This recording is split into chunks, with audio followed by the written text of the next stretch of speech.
räägiks värvi seadistustest ja värvihalduse olulisematest punktidest.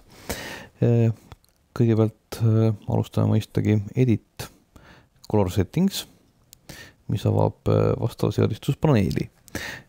Mul on siin üleval nüüd märkus, et see on sünkroniseeritud, see tähendab seda, et mul on kõigis Adobe programmides samad seadistused, Photoshop, InDesign, Illustrator. Seda on kõige lihtsam panna kasutades Adobe Bridge'i. Seal on eraldi võimalus panna ka kõikides programmides korraga üheks värviseadistused. Aga mida me saame siis InDesignis panna? Kõigepealt selline safe bet on Europe Prepress 2, mis paneb RGB profiiliks Adobe RGB ja smükiks Europe isakoodid Fora 27, nagu näha.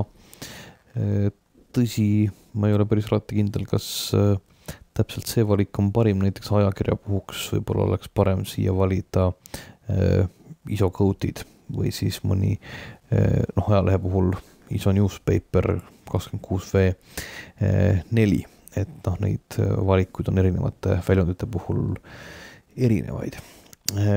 Aga mis on nüüd InDesign CS2 erinevad võrreldes varasemaga, on see, et siin on tekkinud selline smüki profiil või variant, nagu seda on Preserve Numbers.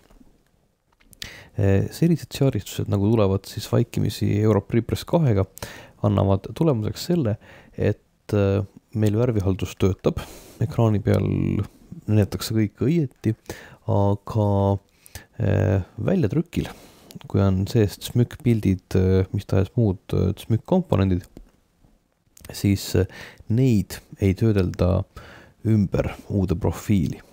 Varem oli nii, et kui meil näiteks oli arvutis pilt, mis oli tehtud, ütleme, isocode'idiga, meil oleks valitud siin profiiliks isocode'id Fogra 27, siis InDesignile tunduks, et ta peab selle pildi ümber lahutama, ehk keerama smükist korraks läbi ja smüki tagasi. Äärmiselt abiks on nüüd siis see, et niimoodi on kindel, et smükkpilt teda ei puutu.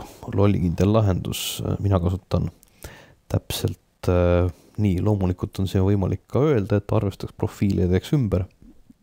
Tõenäoliselt on see mõistlik siis, kui meil on tõesti väga valede profiilidega tehtud töö, näiteks isocode'idega tehtud. Me tahaksime, et pildid käigu pealt muudetakse ümber ajalehe jaoks, mida iganes. Ei soovita ilma sügava järgi mõtlemiseta midagi muud siia küll valida peale selle. Ja samuti tasub tähele panna siin, mis on conversion optioni all. Relative colorimetric on renderdus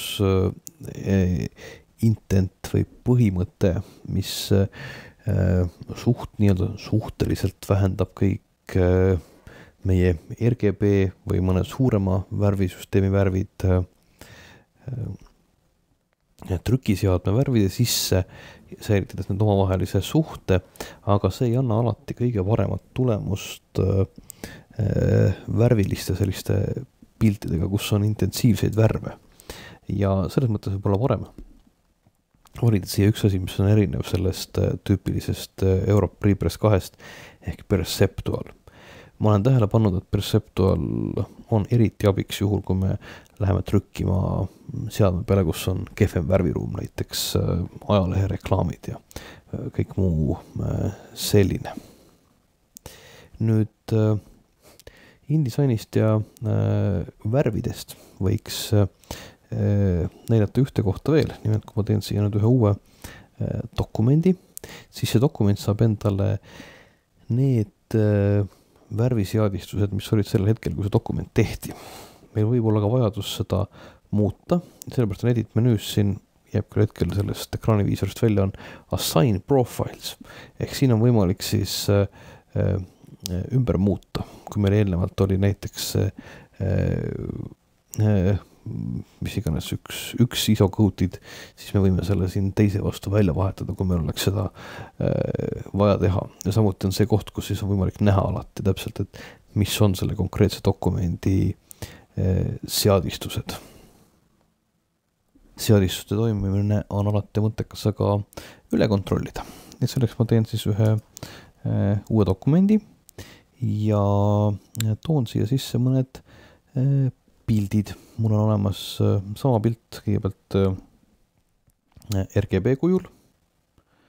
Ta võid ikka väiksemaks ka.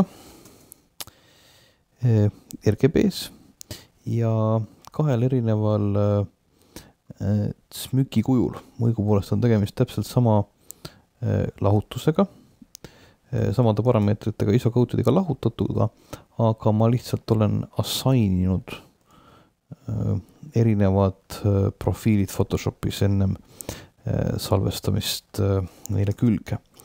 Ja mõte on selles, et kui ma teen nüüd sellest asjast PDF-i ehk prindin, käin kogu töökorralduse läbi, siis peaksid nad kõik nägema failis välja täpselt ühesugused. Seda on võimalik petiga kontrollida. Ehk siis fail, print ja teeme tast PostScript faili, mis meil on kindel, et me distillime õieti, vaatame kõik seadistused ka üle. Nii. Ja olgu ta sellise nimega. Ja nüüd distilleris teeme temast PDF-i.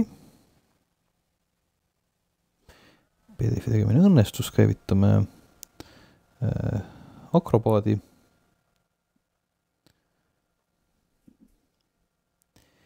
Ja vaatame üle, kas meil on täpselt 3 ühesugust pilti. Sest mis võiks juhtuda, kui InDesign üritaks teha värvihaldust, on see, et tuleksid 2 smükkpilti, mis sisult olid samasugused, veidikene erinevad ja kui meil millegipärast oleks muid probleeme värvihaldusega, siis tõenäoliselt tuleks see RGB pilt erinev. Aga hetkel võttes tööriistaks Bitstopi inspektori on meil võimalik vaadata, et siin on kollane meil 2986. Siin on meil sama väike erinevus on sellest, et meil ei ole tõesti täpselt sama koht, kui me klikime ja siin samuti.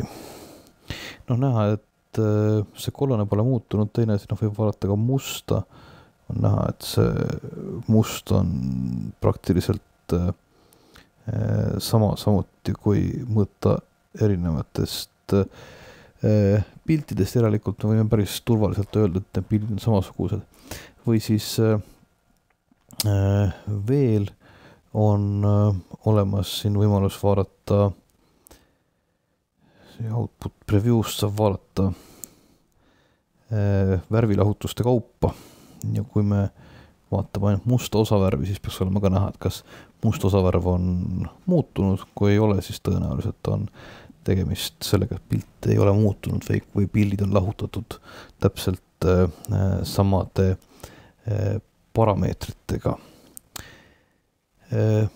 Värvihalduse juurde, mitte küll otseselt, kuulub ka üks hoiatus.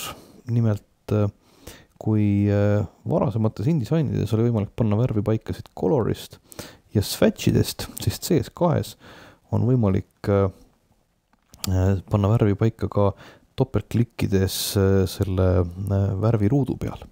Ja üllatavalt on see ainult RGB põhine, mis minus mingil hetkel olles Photoshopis harjunud klikkima siin peal ja andes siia sisse mingid smüki protsendid, siis saime me värvi, mis tegelikult ei ole täpselt see, ma lõin 100,006 ja tulemuseks on värv, mis on hoopiski teiste väärtustega. Miks siukene tööriistad lisatud ei ole suutnud ma veel välja uurida.